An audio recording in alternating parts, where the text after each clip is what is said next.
Hi there everyone, Mohammed Najmi here, and today I have for you a story from Hindu mythology, a short story from Mahabharata. It's called The Sage, the Wife and the Butcher. It is a moral story with a lot of cultural relevance and moral value attached to it. So I'll read out this story for you and I hope you like it. The Sage, the Wife and the Butcher. Kaushik was feeling incredibly proud of himself. He had left his home to study scriptures, and now he could proudly say that he had mastered them all. Kaushik was sitting under a tree as he opened his eyes from his meditation. On top of the tree sat a crane. The crane was making a loud noise and it was disturbing the sage. The sage stared at the crane angrily. The poor crane had no chance. It burst into flames. Kaushik at the bird, horrified that he had done something like this. But deep down he could not help but feel proud of himself. His powers of meditations were amazing. He had managed to destroy the crane with his thoughts alone.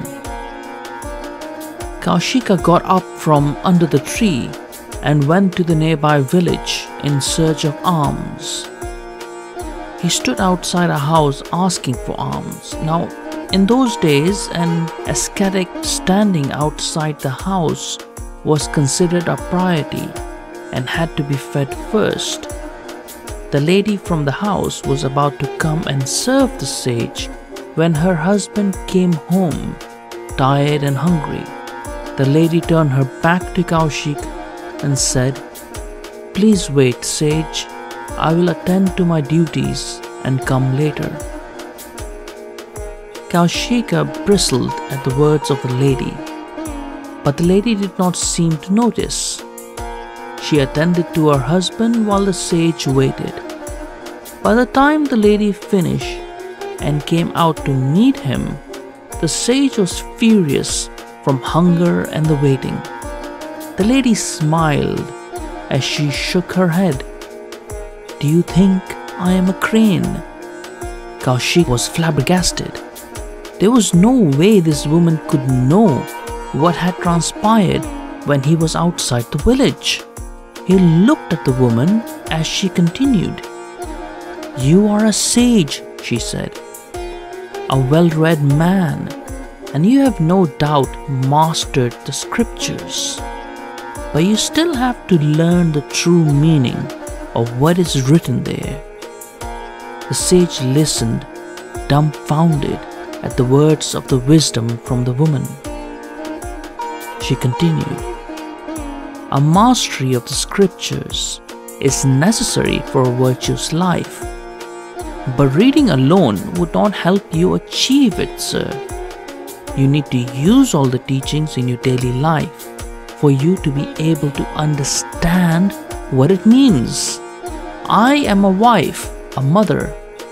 My first duty lies towards my husband and my children, and not towards you. Only after serving them am I obliged to look after you. And you," the woman looked at Kaushik with a slightly sad expression, "you still need to learn to control yourself. The crane came and sat on the tree. So what if it disturbed you? A man who had truly understood the scriptures would know that none of these things would affect him in any way. But you got angry." The woman shook her head. "You still have many things to learn." Kaushik found that he could not talk. The words of the woman were simple, sharp, and powerful. "Please teach me some more about this virtue," he finally croaked. The woman smiled. I have a lot of work. I may not be the right teacher to teach you these things. Kaushika's face fell. The woman's face, however, brightened. There is a butcher in the city of Mithila. Please go and talk to him. He may be able to teach you what you need to know. Saying this, the woman walked inside the house without a backward glance. Kaushika, for the first time in his life, realized that he really did not know anything. Without realizing, Kaushika made preparations to go towards the city of Mithila.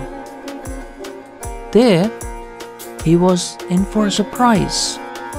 Everyone in the city knew about the butcher, and the butcher was highly respected. The man was a butcher, and yet the people spoke of him as he was a saint. Who was this man? Thought Kaushik. He saw the man outside his shop as he cut the meat pieces and handed it over to the customers. Sir, I am. The butcher nodded his head. You must be the sage whom the lady sent. Please wait. I am serving my customers. I'm afraid I may be able to tell you what you wish to know only after I finish my work.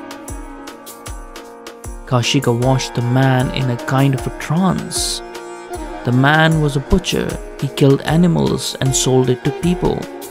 However, the man did not look the least bit ashamed of what he was doing. In his face shone a strange light, a light of a person who knew who he was. Kaushik had no doubt that the butcher was an enlightened soul. The sage watched while the butcher sold the meat and closed the shop for the day. He walked back to his house, taking the sage with him. There he saw the butcher had a family, and all of them looked happy and well. The butcher's parents looked thrilled on meeting the sage, and they, along with the butcher's wife, looked after the sage well. The butcher's children were well-mannered. The sage ate with the family. The food was simple and sufficient for him. After eating the food, the sage felt a strange sensation pass through him. He suddenly remembered his own parents. He had left them to study the scriptures. What was his mother doing at this time? Sir, who are you? What do you know about virtue? I think you are the only person in the whole world who knows the complete meaning of the word. Please teach it to me. The butcher smiled. Every person who does his duty and does it cheerfully with his whole heart leads a virtuous life. Kaushika frowned. Sir, you're a butcher. How can you? The butcher smiled. It is my profession. My parents before me and their parents have all been butchers. I am just doing my family profession. There is no shame in it. I do it as my duty. My parents, my wife and my children, they are my life, and I do everything that I can to keep them happy. I do everything for them. Kaushika felt a strange stirring in his heart. Suddenly his mother's broken words, begging him not to leave them alone, kept coming back. Shaking his head, he looked at the butcher who was still speaking. A man who is totally in control of himself and does not let his emotions rule him. That is a sign of a learned man. A man who runs away from his responsibilities can never know the true meaning of virtue. Only and only when you do your duty and do it wholeheartedly, you can begin to know the true meaning of virtue.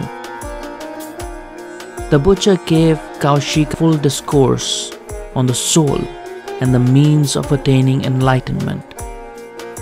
By the time the butcher was finished, Kaushika was in a daze. He realized the crime he had committed by leaving his aged parents all alone at a time when they needed him the most. He turned to the butcher who had set him on the right path and asked him with almost wonder in his voice, "Sir, you are by far the greatest man I have ever seen. Then why is it that you are a butcher? I cannot believe that you would have committed any crime to have to do a work which involves killing other animals. Why?" The butcher smiled. "In my previous life, I was a man who was well read in the scriptures. My best friend was a king who was extremely well versed in the art of warfare. From him I learned how to use the bow and arrow." The butcher closed his eyes, wishing that he would forget what he was remembering. But he continued, "Once I went on a hunt with the king. The king killed a lot of animals in the forest, and me," the butcher breathed angrily, "by mistake, I killed a sage, a great sage who was meditating behind a tree." Kaushika listened with bated breath as the butcher continued, "It was because of the curse of the sage that I was born as a butcher." Even then, in his last words, the sage taught me how to lead a virtuous life, living as a butcher. It was the sage who taught me that no sin attaches to me if I do any work as my duty. Kaushika looked at the butcher with a final understanding in his eyes. He took leave of him and went back to his aging parents. He served them well till the end of their days.